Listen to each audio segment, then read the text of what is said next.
Hi guys, welcome once again to Otto's Garage.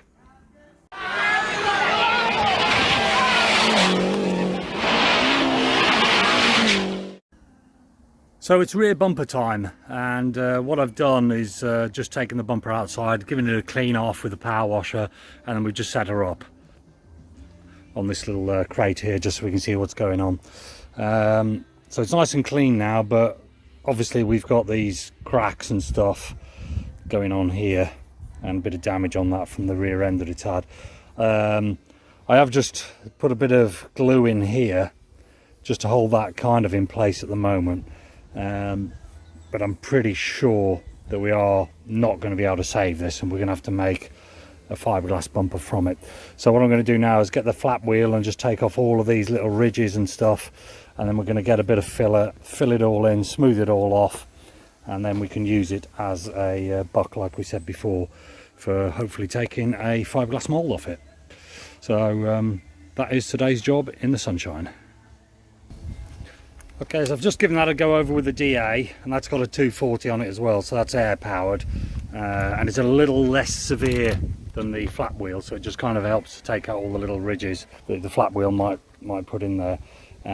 So that's given that a bit of a smoother finish to it, but it's still got divots in it, obviously. So what we're going to do now is I'm going to wipe all that down. I'm going to put some tape kind of on the inside where this is cracked. We'll tape it on the inside, the back side of it, and the same down here as well. And then I'll try and tape this back together again where this has got this crack. When the tape's on it, we can then get a bit of filler in and just basically fill these off smooth, and then we'll go over those again with the DA and bring that back to flush. So what I'm trying to do is get rid of this coach line here and this coach line here, so we'll end up just with one smooth bumper going right the way across. Anyway, that's the plan. Let's see what we can do.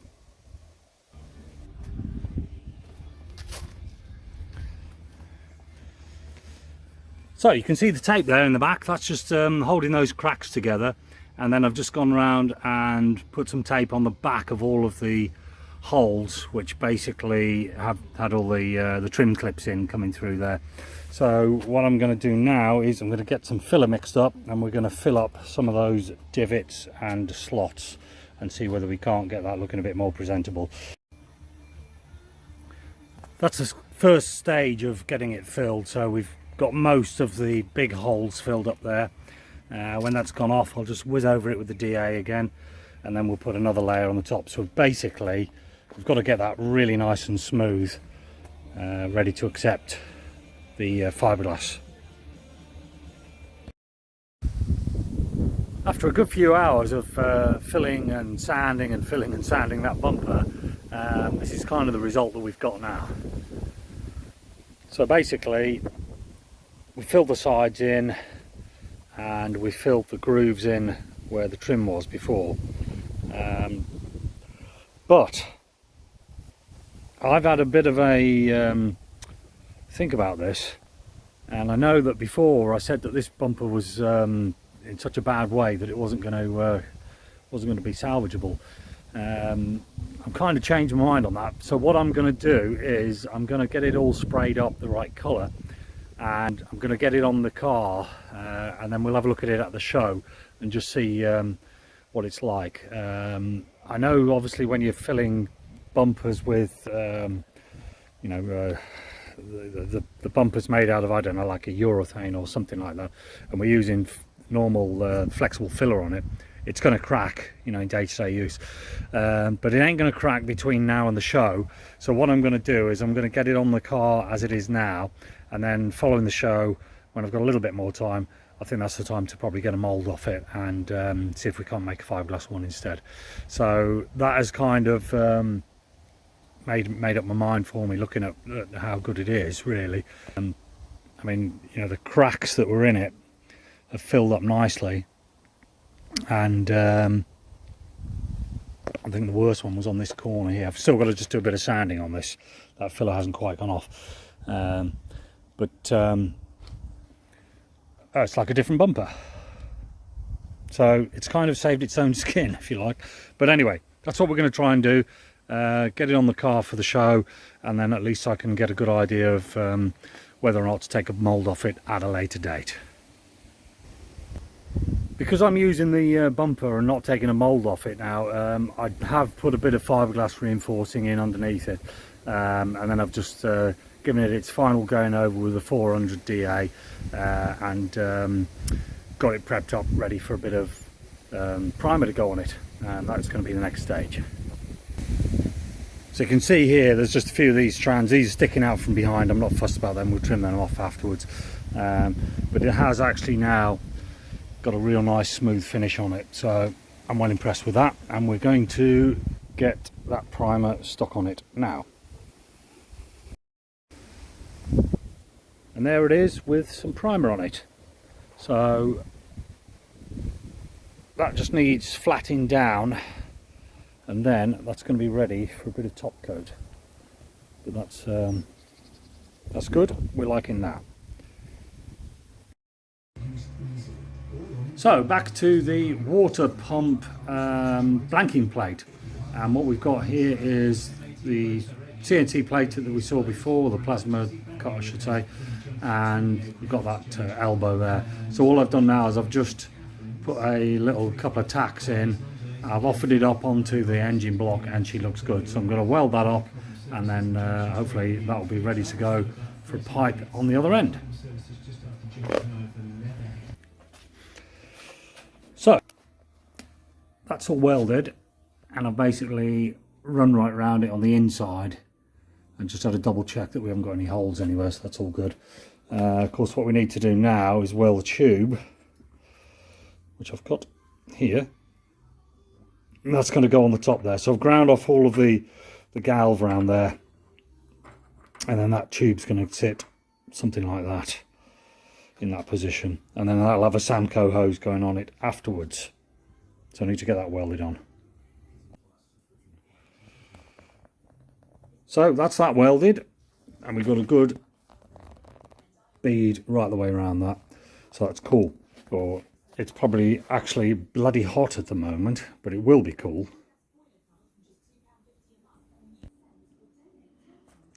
Okay, and that's it. A little bit of paint on it, and the job's a good one. Kaboosh! I fiberglass reinforced the backside of that bumper, so let's just have a look and see what we've actually done there. So basically I've laid some fiberglass resin and matte on, and that has beefed up the whole of the backside of that bumper where we had all those little cracks and the splits, and I've gone right the way along there. Yeah, so that's worked quite well really. This I think was the worst part here. We had quite a few cracks in and around that mounting, and that had taken obviously a bit of force where it hit, and I think that was the corner as well, which had a bit of a crack there. But it's done a great job. I was unsure whether that was going to stick to the bumper, but what I did, I went over it, wiped it all down with acetone first, and that just made it a little bit tacky, which was good, so that when we fiberglassed it, it did grip onto it quite well. So all I need to do now is just trim off some of these hairs, and the job will be a good one. So next job is to get the bumper insert back in again, temporarily put the mounts in it, get it on the car, and see how we're going to fix it on each side before I can put those vents down from the back of the rear wheel arches.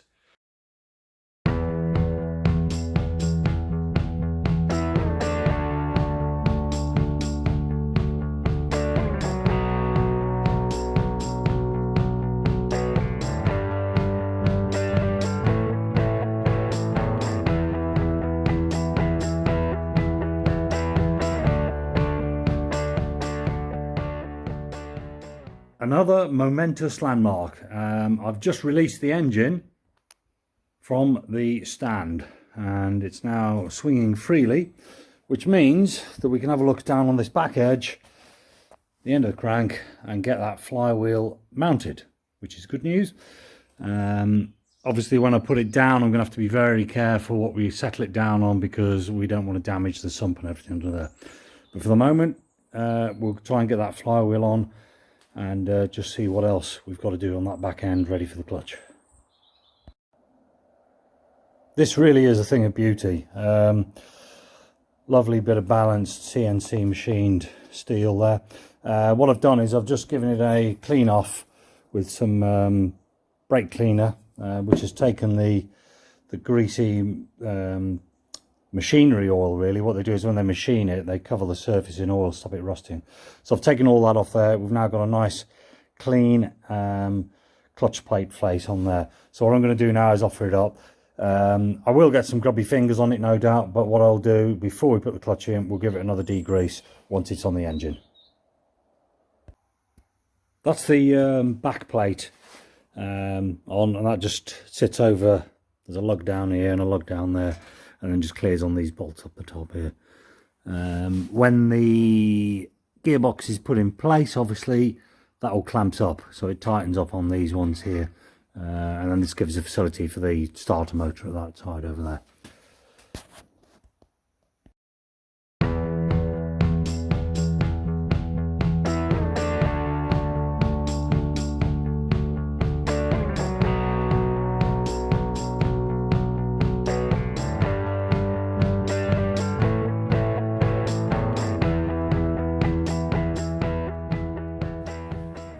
Those bolts that have got to go in the end of the crank that hold the flywheel onto the crank, they've got to be torqued up to 40.2 decanewtons. That's 140 or 142 newtons basically, and that can be quite tricky when you've got the engine swinging in the air. But I've come up with a solution, and it's our friendly angle iron again. So let's have a look.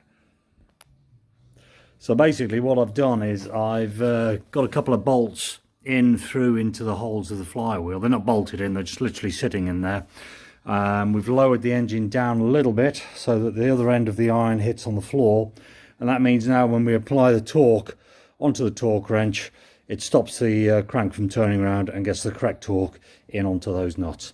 So I've now put some Loctite in there, just got a couple more of those to go around and tighten up, and then basically that flywheel is on.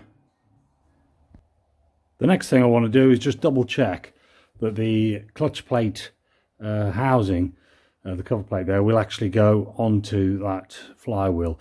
So we're going to leave the clutch over here out of the way just for the moment, and we'll just offer this up and see what that looks like and how it fits.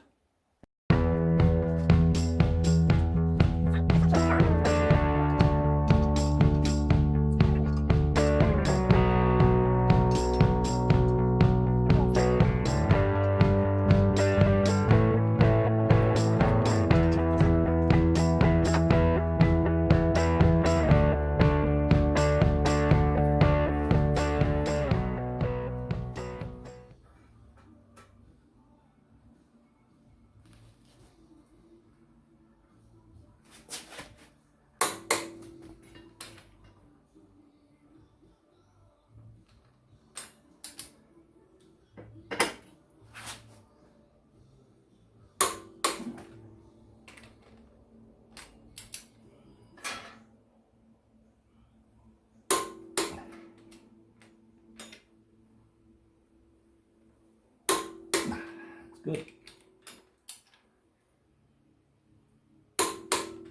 And there we have it.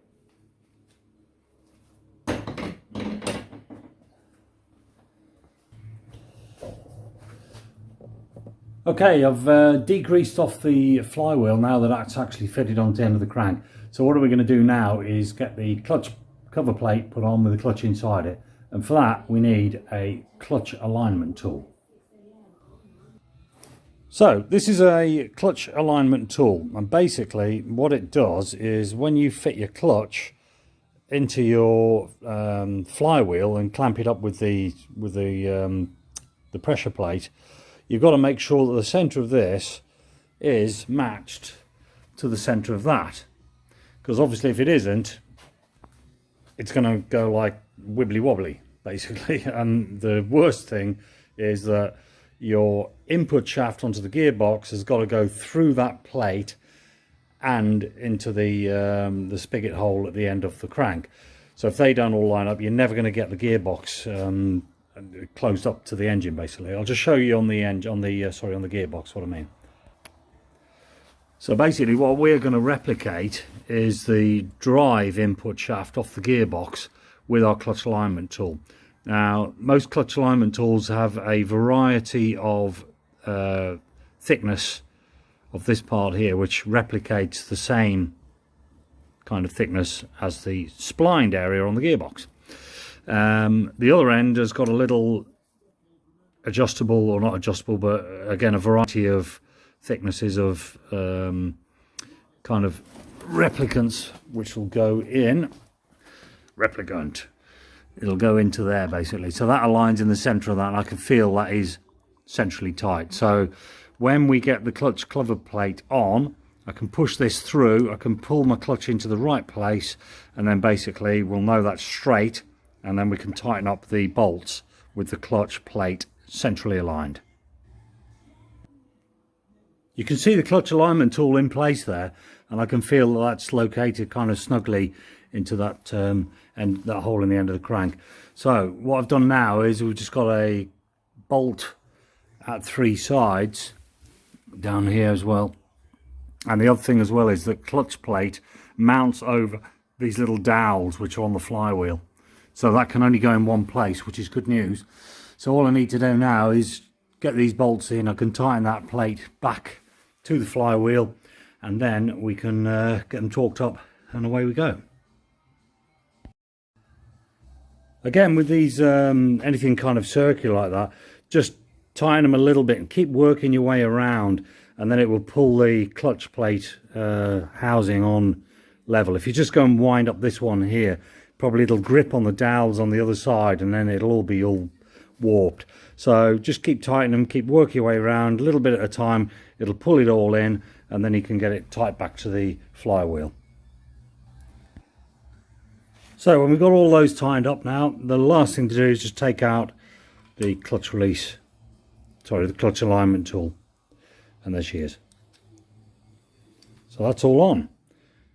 Kaboosh! Well, I surprised myself there. I just offered up the gearbox to the engine, dropped it down into place, and well, you have a look and see what you think. Basically, I pushed it together and it just slid straight on. There was absolutely no issues at all. So we obviously got everything aligned okay. What you do have to do obviously is just drop off the front diff basically. That needs to come out of the way so you can get at it and push it in straight. But it's a great help, because this stud here, which is mounted on the bell housing off the kind of off the gearbox end, that's a great alignment. You can get that one in first, and then what I did was I put the long bolt from this side down here. I put that in this top one temporarily, guided that in there, and managed to pick up that thread on the block on the other side. And then with those two I was able to just pull it straight on. It just slid straight in. And then once we put the shorter bolt in on here, I pulled the long one out and swapped those two over, and job's a good one. So we now have an engine and a gearbox all mated up. That's just awesome. Good job. Right, that's the front diff on. I've just got a couple of these just to tighten up here. I can't find any mention of those brackets underneath, so I can only suppose that they are to do with a different engine configuration. But in any event, that's the diff on. We've just got to put this bracket on the front, and then we'll be ready to rock with that one. Whew. Right, I'm just going to show you something that I got from, I think it was from Lidl. This is a great little tool, little sandblaster, Parkside. Yeah, it wasn't very expensive. I think it was only about 25 quid, something like that. And it comes with a couple of bottles of media. But what I've just done with it, I'm quite impressed. This was absolutely caked in rust, as you might have seen in a previous video. It's the front pulley off the crank. But basically, that little sandblasting tool there, I made myself a little cabinet out of a cardboard box. Yeah, it's pulled all the crap off it that you just wouldn't be able to get to. You know, I can't get in there with a grinder or anything. So it's taken all the cack off it, and we're going to give that a bit of a clean up and then give it a coat of paint basically. So great little tool, fairly inexpensive. You wouldn't want to do a whole car with it. And you certainly need to wear a mask, some glasses and some decent gloves. And I'd suggest trying to do it outside because it does kick up a bit of dust. But very impressive for the money. And just got me out of a spot because Andy, who does most of my powder coating and sandblasting, is not in today. And I really need to get this pulley on the engine. So good stuff. Don't diss those tools at the middle of Lidl or Aldi. They're all pretty good actually for DIY. I've painted all that pulley up now, so let's see what it looks like on the engine. So basically, that's all in place. You can see that aligns with the idler on the other side, and then the alternator will go over here basically. So that is the only accessory belt we're going to get. I'm going to have to get one made or find one the right kind of size for that. But the other thing I wanted to show you was where we've got the steady brace. There's a couple more bolts got to go in up the top here. Just wanted to show you how that water pump blanking plate has worked. It's absolutely spot on. Better idea from around here. You can just see how that clears in on that back plate down there. So basically all I've got to get now is a hose onto here, which I can probably get onto. I'll get a Samco hose onto there with a clip on that. Not too bad. And then we're away off to the electric pump. But yeah, I'm really pleased with how that's all kind of come together in there.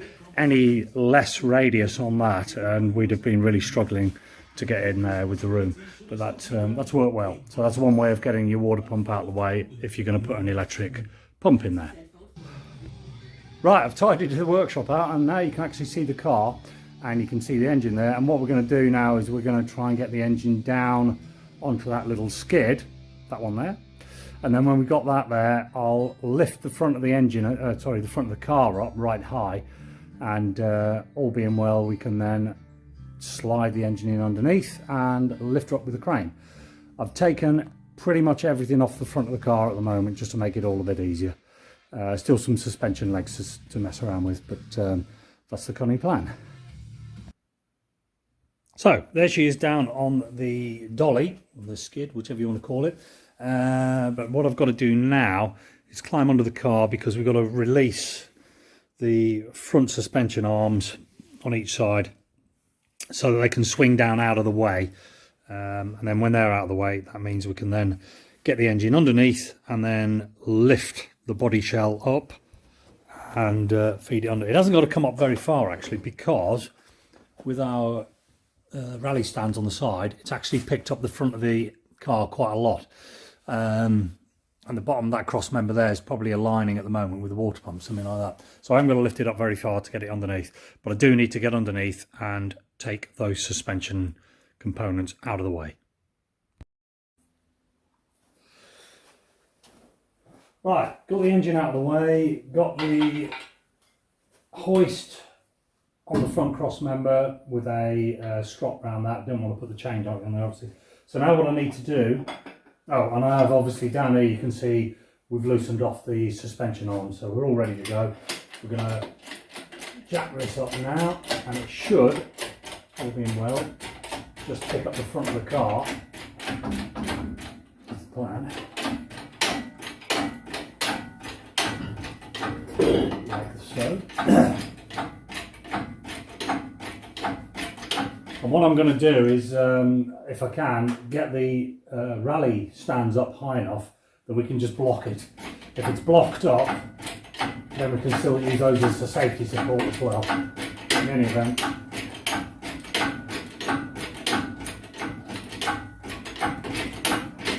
We just need that high enough that we can get the engine underneath.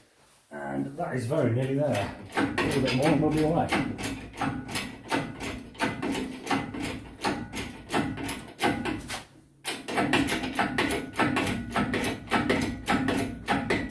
Which is cool.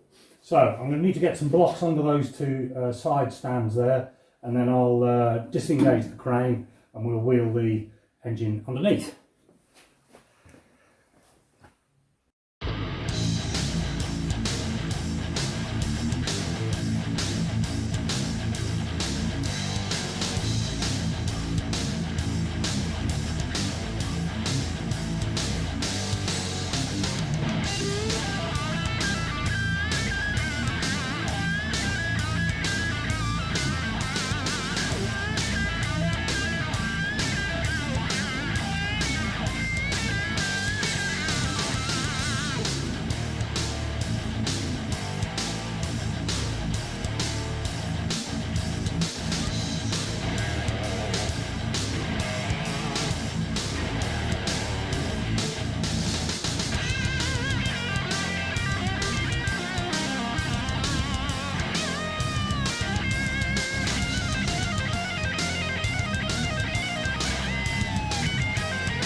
So that's what she's like inside, and there's quite a lot of clearance around the motor, which is good news.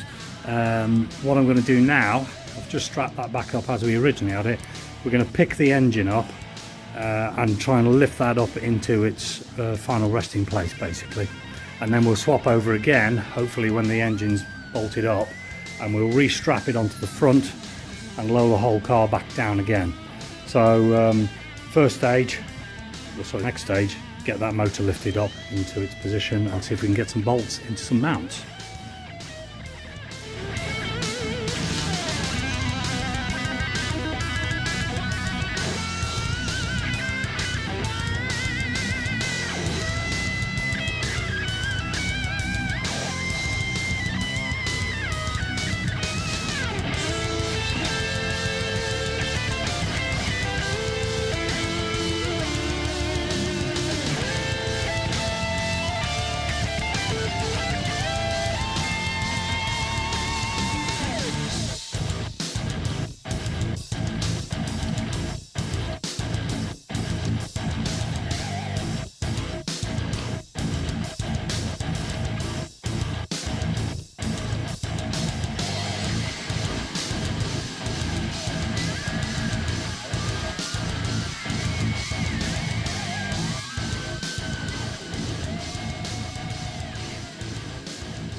It's kind of up in its place, but what I'm finding down here is that the pre-fitted mounts, I haven't got enough room to manoeuvre this left and right. So I'm just going to take the